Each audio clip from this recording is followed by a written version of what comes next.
Tu commets une erreur qui te trahit comme un débutant dès la première seconde du combat. Peu importe la technique que tu connais. Si tu continues à faire ça, les vétérans te mangeront tout cru sans transpirer.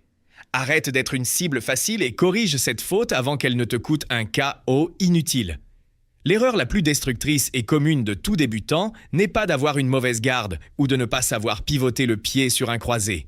C'est la fixation visuelle et la perte de la conscience spatiale. La plupart de ceux qui commencent à se battre font l'erreur grossière de chasser la cible avec le regard. S'ils veulent frapper le visage, ils fixent le visage. S'ils veulent se frapper le corps, ils baissent les yeux vers l'abdomen.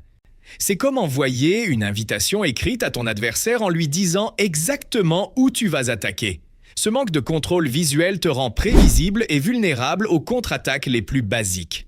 Tu dois apprendre à maintenir une vision périphérique, en te concentrant sur le centre de la poitrine de ton rival pour traiter le mouvement de ses 4 membres en même temps sans révéler tes intentions.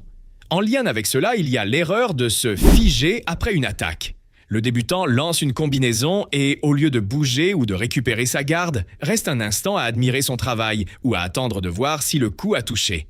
Cette seconde de pause est la fenêtre parfaite pour que n'importe quel combattant avec un peu d'expérience te colle un coup de rencontre.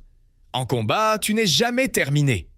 Chaque attaque doit être immédiatement suivie d'un mouvement défensif, que ce soit un pas latéral, une sortie en angle ou une rotation de la taille. Le combat est un cycle continu, pas une série d'événements isolés avec des pauses entre eux. Si tu restes statique après avoir lancé, tu cries pour qu'on te rende la punition avec intérêt. Enfin, l'ego est la composante invisible de cette erreur.